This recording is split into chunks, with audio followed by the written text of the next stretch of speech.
پٹھان کوٹ میں بیسز ہی تباہ کر دی تھی, ان کے جہاز کھڑے کے کھڑے ہی آدھے سے زیادہ ایئر فورس تباہ کر دی تھی. اور مگر انڈیا نے 1966 میں اس اپنے جو ایئر چیف تھے, حالانکہ ان کی کوئی اتنی فتوحات نہیں تھی, بلکہ ان کی ایئر فورس کی پٹائی کی گئی تھی پاکستان کی ایئر فورس نے نور خان کی قیادت میں, مگر انہوں نے اپنے اس میں 5 اسٹار جنرل بنا دیا تھا ایئر مارشل کو, مارشل بنا کے, مارشل کہلاتا ہے اور نیوی کے اندر ایڈمرل 5 اسٹار جنرل کہلاتا ہے. تو انہوں نے مارشل ارجن سنگھ کو مارشل بنا دیا گیا تھا. تو ان کے ہاں آپ یہ کہہ سکتے ہیں کہ 2 آرمی کے فیلڈ مارشل رہے, ایک ایئر فورس کے.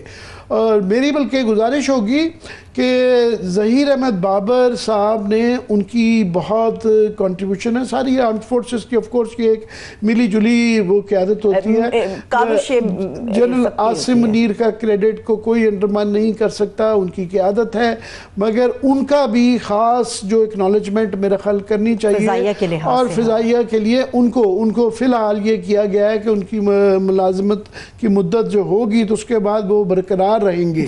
مگر میرا خیال ہے اس بات پہ بھی غور کرنا چاہیے کہ ان کو اکنالج کرنے کے لیے ان کو بھی اگر مارشل بنا دیا جائے, جو کہ جنرل نور خان, ایئر مارشل نور خان کو نہیں بنایا گیا تھا اور انڈیا نے ارجن سنگھ کو بنا دیا تھا, تو یہ بھی ایک کریکشن کی ضرورت ہے. کیونکہ یہ جو تھا, آپ دیکھیں یہ سالوں کی تیاری تھی اور 2022 کے اندر JC-10 کو لانا اور 2 سال تک یہ مشقت کرنا, ٹریننگ کرنا پائلٹس کی, اور ساتھ میں یہ دنیا بھر میں جس وقت بحث ہو رہی ہے ہماری ڈاکٹرین کی فتح ہوئی ہے. یہ کوئی صرف ایئر سکرمش ڈاگ فائٹ نہیں تھی, یہ ہمارا جو پورا ایک ہم نے ایک باکس اسے کہا جا رہا ہے کہ ایک نظام بنایا تھا جس کے لیے پریکٹس کی گئی تھی, مشقیں کی گئی تھی, ٹریننگ کی گئی تھی, اور ہم بالکل تیار بیٹھے ہوئے تھے. اسی لیے ہمارے 42 جہاز تھے, ان کے جو ہے وہ 72 بتائے جاتے ہیں اور ایک سٹیج پہ شاید 80-90 تک کراس کر گئے. تو ریسنٹ ہسٹری میں دنیا کی اتنی بڑی ایئر بیٹل نہیں ہوئی, تو اس کے لیے پوری دنیا اس کو سٹڈی کر رہی ہے. تو میرا خیال ظہیر احمد بابر صاحب کو بھی یہ اکنالج کر کے اس پہ غور و خوض کرنا چاہیے پرائم منسٹر کو اور کیبنٹ کو, کہ ان کو بھی اگر 5 اسٹار مارشل بنا دیا جائے تو یہ اکنالجمنٹ ہوگی. ایک ساتھ دوران سروس 2 لوگوں کے لیے یہ عہدہ رکھا جا سکتا ہے عامر صاحب؟ نہیں, یہ تو آف کورس جو ہے وہ ایئر فورس کے 5 اسٹار جنرل ہوں گے, اور یہ آرمی, یہ اوورال جو ہیں آرمی پاکستان کے اندر کمانڈ کے سٹرکچر کے اندر, کیونکہ آرمی لیڈ کرتی ہے وہ ہے, تو اس کا کوئی وہ نہیں ہے. نیوی کے بھی ہو سکتے ہیں, 3 ہو سکتے ہیں, اور کافی دنیا کے اندر مثالیں ہیں آرمیز کی کہ ایک وقت میں بھی 2-2, 3-3 جو ہے. سیکنڈ ورلڈ وار کے بعد جو ہے آپ دیکھیں کئی لوگوں کو 5 اسٹار ایک فوج کے اندر اور ایک مارکے کے اندر یہ بنایا گیا.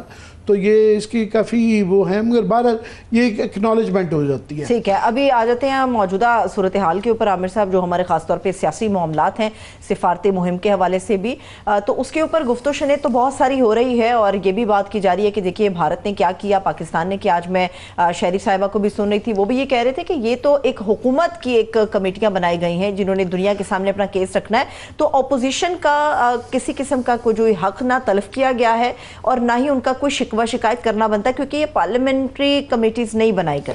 یہ ہماری طرف سے ٹھیک ہے, اچھی بات ہے, ڈپلومیٹک کرنی چاہیے, کیونکہ انڈیا ایک میسیو سکیل پہ 7 ڈیلیگیشنز کے ساتھ ایک انٹر پارٹی جو کمیٹیز بنا کے وہ لیڈ کر رہا ہے.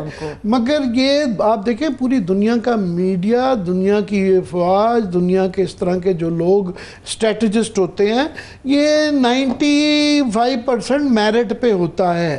سو دنیا میں یہ اس کو سٹڈی کیا جا رہا ہے, لوگ یہ فیصلہ دے چکے ہیں, خاص طور پہ اس لیے بھی کہ ہم نے بڑی ٹرانسپیرنٹ رکھی. ہم نے صرف یہ نہیں ہے کہ یہ فتوحات حاصل کی, ہم نے دنیا کو بتایا بھی, پروف بھی دیے. انڈیا ابھی تک ڈینائل میں ہے, ابھی تک وہ چھپا رہے ہیں. ابھی راہل گاندھی وہ یہ کہہ رہے ہیں کہ جناب آپ یہ نیشنل سیکورٹی کے نام پہ آپ بتا ہی نہیں رہے, ہمیں بتائیں کہ ہمارے کتنے جہاز گرے, یہ کیوں آپ کہہ رہے ہیں. مگر یہ ہے کہ اس وقت یہ دیکھیں, یہ اس کو تناظر سمجھنا چاہیے کہ جو پاکستان انڈیا کی یہ جو جنگ ہوئی ہے, یہ جنگ اس سینس میں کہ اس کے اندر کیونکہ گراؤنڈ فورسز فلی موبلائز نہیں ہوئی تھی, ایک اس کو آپ محدود جنگ کہہ سکتے ہیں. مگر کیونکہ یہ ایک بہت بڑے اشارے دیتی ہے دنیا کے بڑے تناظر میں, بڑے کینوس میں, وہ اس لیے کہ یہ آپ کہہ لیں کہ یہ رائز آف چائنا اور پلس رشیا اور ان اے وے فال آف دی ویسٹ, یہ جو 50 سال 100 سال سے